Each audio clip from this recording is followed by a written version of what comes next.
नमस्कार, कैसे हैं आप? मैं हूं मनीष ठाकुर और आप देख रहे हैं द व्यूज़ मीडिया।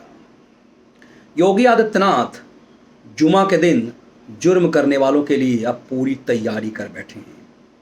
वो एक राज्य के मुख्यमंत्री हैं, लेकिन काम देश के गृह मंत्री के स्तर के कर रहे हैं।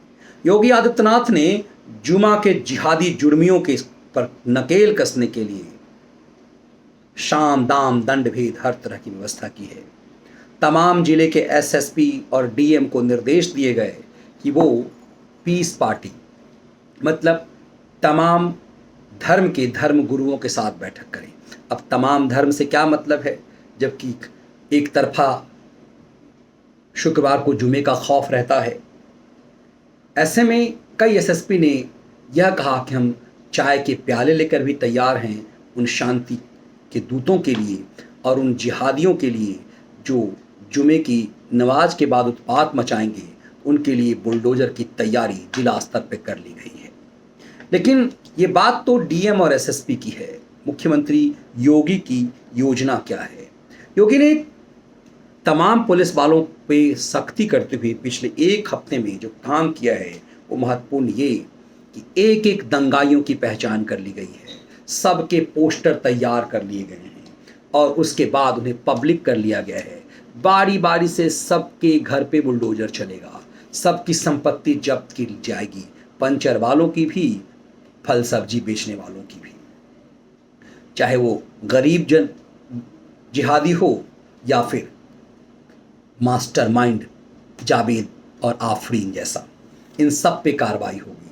लेकिन योगी पुलिस ने जो सबसे महत्वपूर्ण जानकारी दी वो ये कि इजराइल, सिंगापुर और लंदन, ब्रिटेन, इन सब के राजदूतों के साथ नरेंद्र योगी आदित्यनाथ ने बैठक की है और कैसे लंदन में दंगाइयों पर कंट्रोल टेक्निकली किया जाता है, इजराइल कैसे इन आतंकवादियों उत्पातियों पर नियंत्रण करती है, भीड़ पर कैसे हेलीकॉप्टर से इन सब पे निगरानी की जाती है, कैसे ड्रोन से हमला किया जाता है, इन सब की तैयारी कर ली गई है।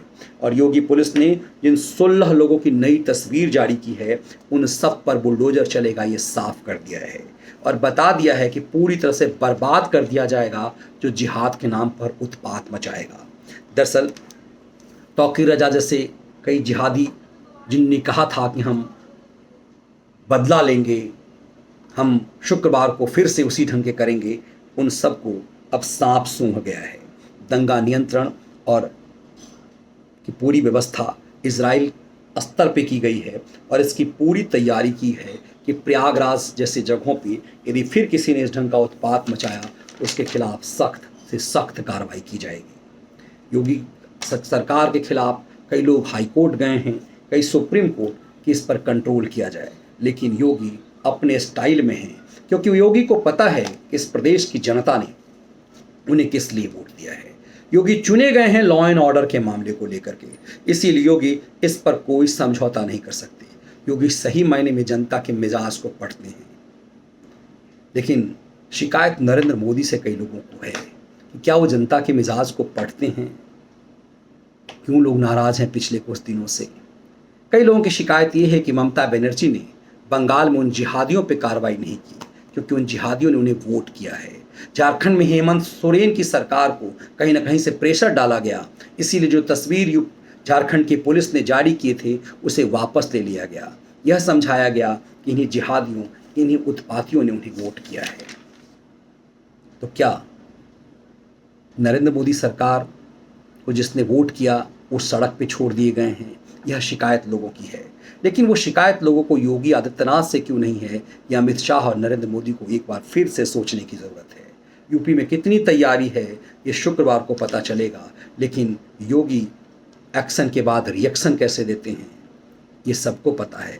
ऐसे में उम्मीद कम की जाती है कि कोई फिर फन उठा पाएगा। लेकिन क्या इन दंगाइयों, शुक्रवार के जुमे के जिहादियों, सरकारी संपत्ति नष्ट करने और पुलिस पर हमला करने वालों के लिए हमेशा यूं ही पुलिस खर्च करेंगी या कोई इसका परमानेंट निदान होगा? यह सबसे महत्वपूर्ण सवाल है। बहुत बहुत धन्यवाद।